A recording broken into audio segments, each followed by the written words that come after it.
that are unusual, unexpected, and are associated, so to speak, with nisim, with miracles. At the beginning of the parsha, Yosef is still in jail. And not only is he in jail, his chance for freedom seems to have gone when the Sarah Mashkim was taken out of jail. And the Sarah Mashkim forgot him, Vayishkacheyu. And he didn't speak to Pharaoh about him at all. So he's stuck forever. The Saraofim is hanged. So he has no more influential people, so to speak, that can say anything on his behalf. So then what happens is certainly in the realm of miraculous. Paro has this double dream, and that because of the dream, the Sarah Mashkim is revived. Now the Sarah Mashkim does it for his own purpose. He wants to be rewarded. Paro has no answer, and Paro is very disturbed. And the Sarah Mashkim sees an opportunity. If he will be able to facilitate that the dreams are interpreted to the satisfaction of Paro, so, he'll get the Medal of Honor. He'll get a raise. Paro will be grateful to him. So there has to be self-interest here. It's not altruism. So he recommends Yosef.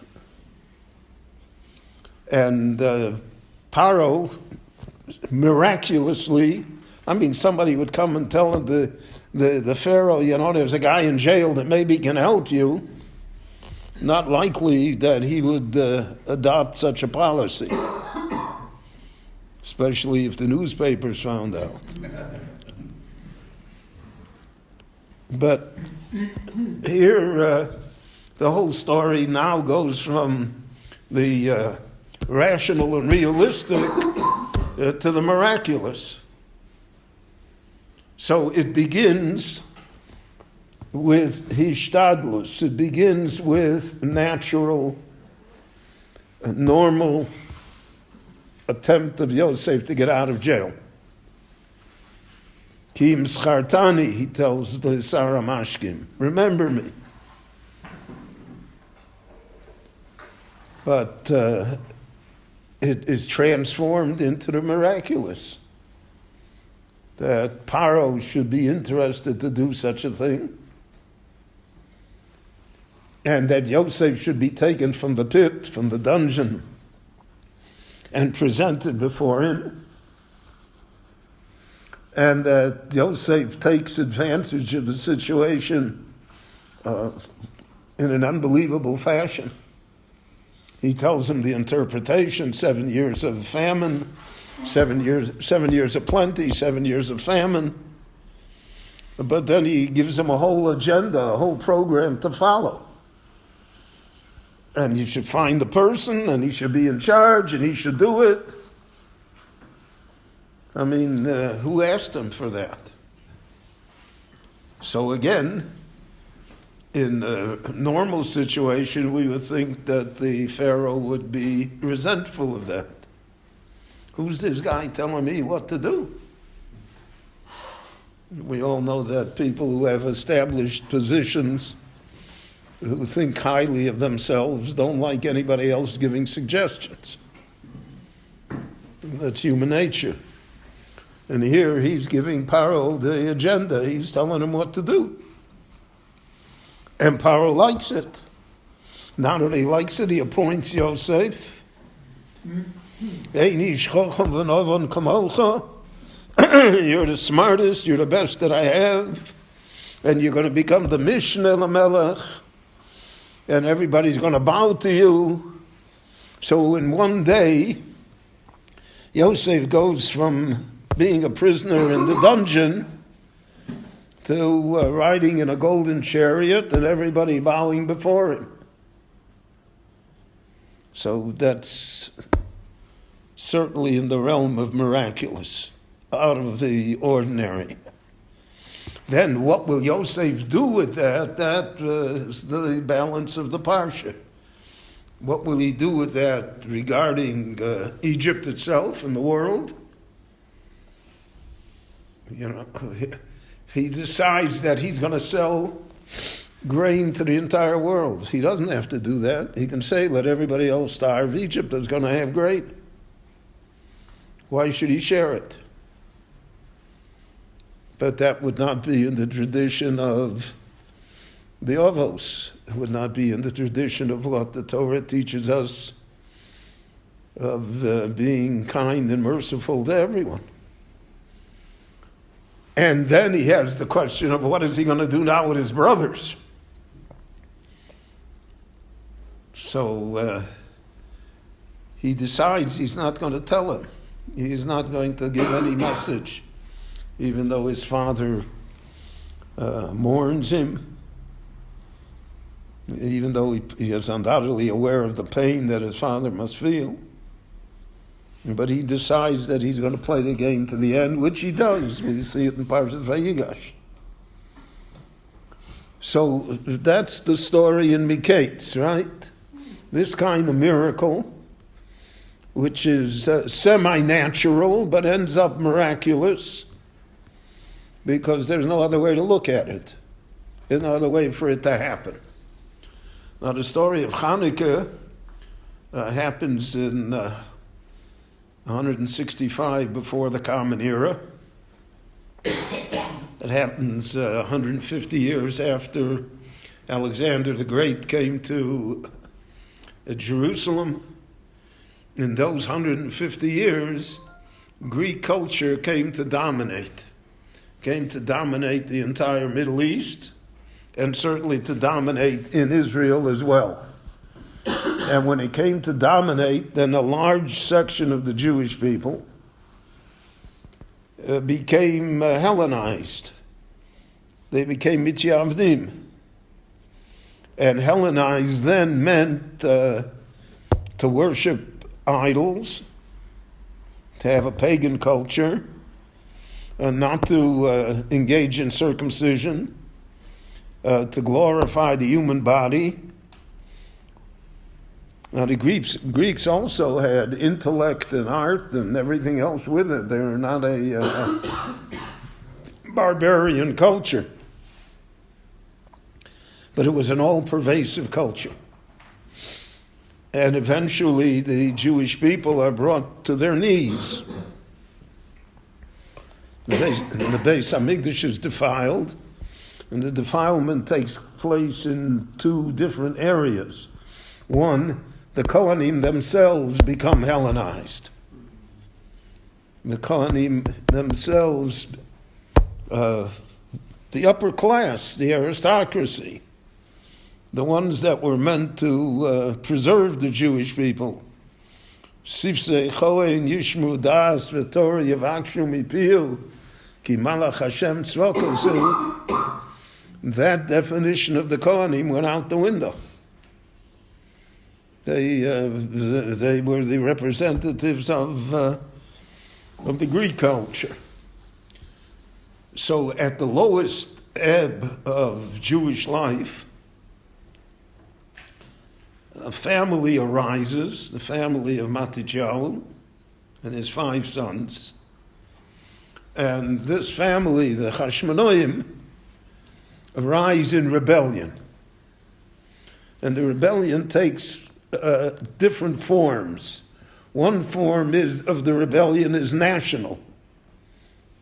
Remove the Greek control over the Jewish people. We want to be independent. The second form that it takes is more spiritual. Remove the Greek culture from the Jewish people. Purify the temple.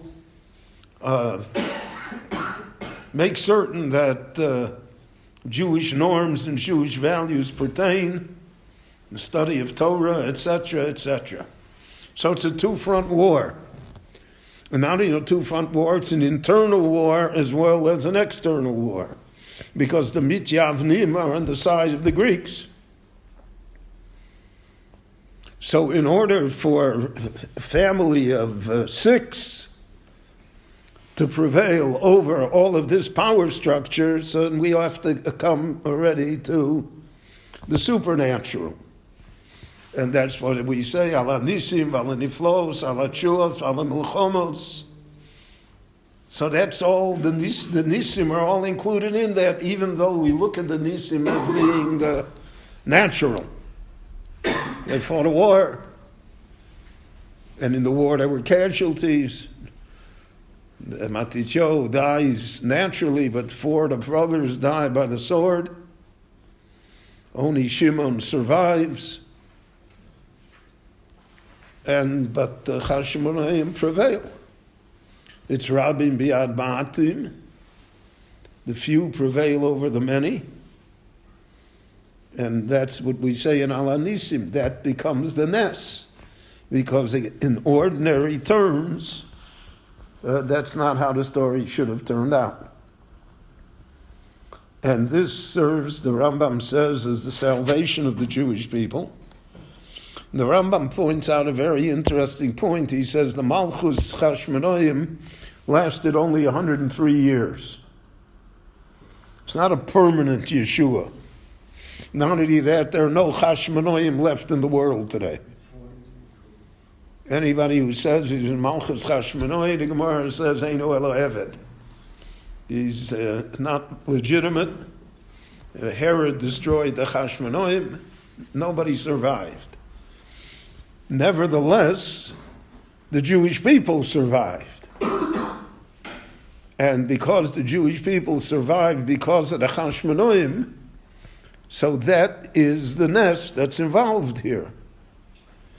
And the symbol of the Nes, naturally, is the Ner, because of the fact that it's not supposed to burn for 8 days. Again, it's not supposed to. That's what a Nes is.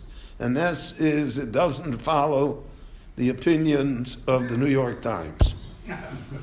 That's a Nes. It doesn't do what the experts say is going to happen, but all the smart people agree to. And therefore, that's the combination here of the parsha of Mikeitz, the connection rather, to Chanukah, because they both pose situations which, al pi derech hateva, normal way of looking at things, couldn't happen. Wouldn't happen. And yet they did happen. And because they did happen, the salvation of the Jewish people was guaranteed within them because of the fact that these things occurred. So when we say Ala Nisim, we should have in mind, it says, Bayomi Mahein Bazman Hazeh. There were Nisim then, and there are Nisim now. So there are Nisim now too, except that it's all cloaked, so to speak, in normalcy. Why were the Hashmonaim so punished so badly that nobody? After all, they started.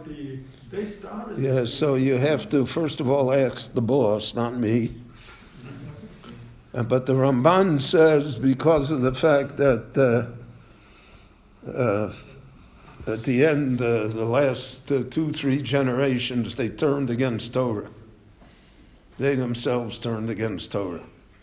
They became tzdokim. They made forced conversions. They did a lot of things that they should not have done, and that they made war on the Talmidei Chachomim, especially Alexander Yanai.